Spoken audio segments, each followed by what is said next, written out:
No spoilers, but I saw Pokemon Detective Pikachu over the weekend. 3 times, in fact. And to be honest, I enjoyed it quite a bit. Was it perfect? Of course not. Was it everything it needed to be? Sure, as close as anyone's first time at bat to craft a Hollywood blockbuster could possibly be, in my opinion. Most people seem to agree with that sentiment. So much so, in fact, that it has everyone screaming from the rooftops that the video game curse is broken.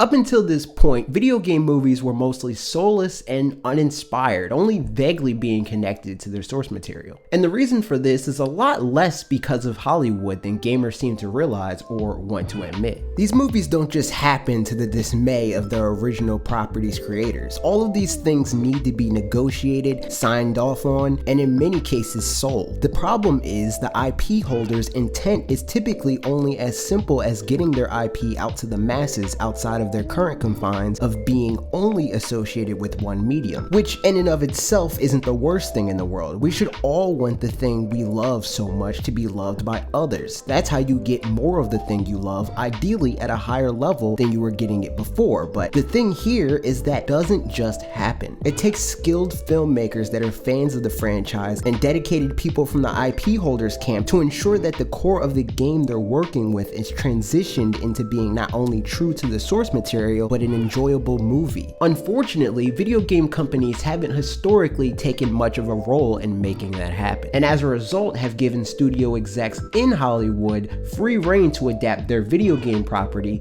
to film, typically only supplying an advisor or two to make suggestions. That's not enough. For a great adaptation, you need key people from the franchise's inception involved at every step of the way. Of course, this all assumes that the IP holder has a defined vision that they're passionate about and is deeply injected into their franchise's DNA. That's the best case scenario. But then you have the brands that have equally careless execs on the gaming industry side at the helm. This leads to situations like what we're seeing with the Sonic movie, with the first red flag being that the current incarnation of this film started with Sony Pictures surrendering the rights to Paramount, only for the second red flag to rear its ugly head. It's a messed up situation for them because now they're left with the fan backlash, and now all higher ups at Sega and Sonic Team have to do is sit back and pretend like they were left out of the loop against their will, and the fans will eat it up. But I got news for you. Sega wouldn't have done much better. They don't even consistently do right by their IP in its original form, and in my opinion, the chances of a Sonic movie being good are just as likely as a game being good, which is to say, not very high. This is true with almost every video game property. It's a rare occurrence that companies from the top down care about their IP on the level that I feel is necessary to make a successful transition from video game to movie. And that's because if you don't start with a strong vision of what your franchise is and will be moving into the future, it won't be equipped to grow and evolve.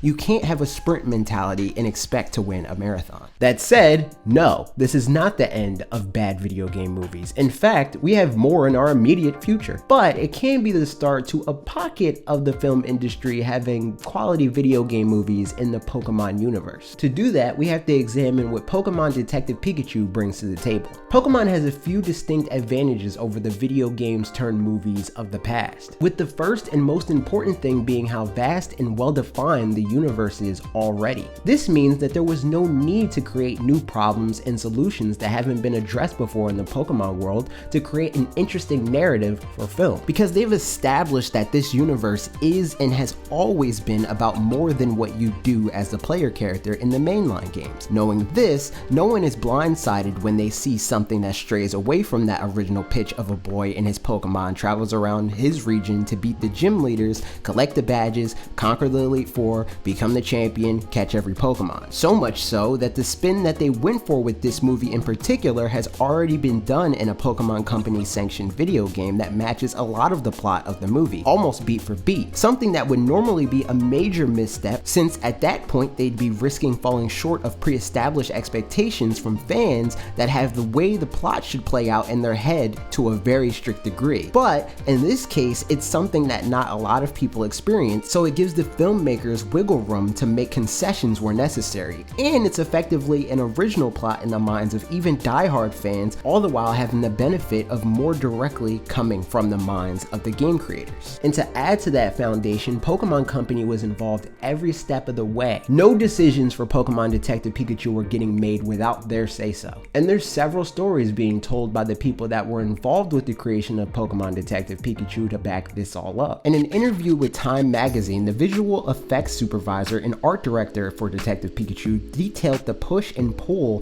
that took place with Pokemon Company in regards to their vision for Pokemon in the real world. They gave a lot of input, and that's not to say all of it is what stuck. For instance, Pikachu is a design that there was a bit of back and forth on, with Pokemon Company insisting on a look for its fur that bordered on having no fur to match the cartoon Pikachu's aesthetic, while the team at NPC voiced concern that that would translate poorly to the real world, with Pikachu having an oily look, which I think we can all agree would be gross. This exchange demonstrates the perfect storm that I feel should always happen with video game movies. While I definitely believe that the IP holder needs to be a major decision maker during the process of film production, they also need to be malleable enough to listen to the people that do good work in that industry. You shouldn't have two parties that should be masters of their respective crafts being in complete unquestioned agreement with each other from the start, because what works well in one medium won't necessarily work unchanged in another. They need to take their individual knowledge bases and reach a middle ground. That said, to reiterate, it's very important that Pokemon Company was involved to the point where they said no to a lot of things, but were still willing to be convinced on others. You won't see Pokemon Company employees poking fun at the real-life designs of Pokemon in Detective Pikachu and playing victim on Twitter like what has been the case with Sonic Team, because Pokemon Company took an active role in ensuring the best possible product was what made it out to the masses. By no means is Pokemon Detective Pikachu a perfect movie. The plot is thin and predictable, but it nails the characters, the aesthetic, and the world building, leaving plenty of room to make a connected universe of films in a naturally paced way,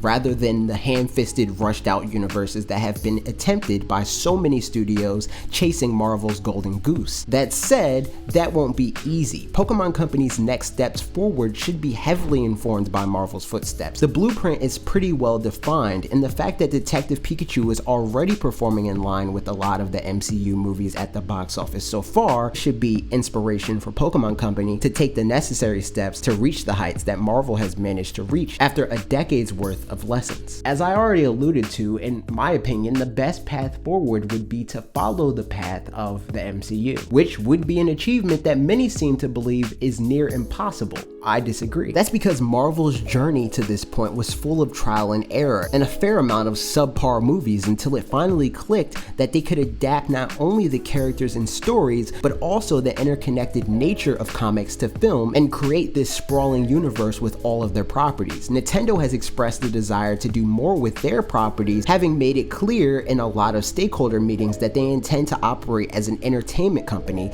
not just a gaming one. This means theme parks, this will mean TV, and it will mean more film. That said, the Pokemon Company's path forward isn't mutually exclusive with Nintendo's, but that doesn't mean that they're any less likely to double down on Hollywood. The creators behind Pokemon Detective Pikachu have expressed interest in working toward creating a cinematic universe. There were a fair amount of seeds planted in Detective Pikachu that could support this. I think this would be a brilliant move. Pokemon Company owns the most valuable entertainment brand in the world, and you'd have to imagine that they want to maintain and boost that popularity where possible, so having a bigger footprint in the film industry is only natural. The question I have, though, is how will they go about that? It's been reported by a few sources that not only is a Detective Pikachu sequel planned, but so is a Red and Blue adaptation and a movie centered around the story of Mewtwo that's separate from the remake of the original movie that is currently being promoted and looks like trash. I see a lot of fans talking about their desire for a Smash Bros. Cinematic universe, and while that maybe could work, I do think Pokemon is more than strong enough of a brand to exist on its own in this space. Not to mention the fact that all of these individual properties weren't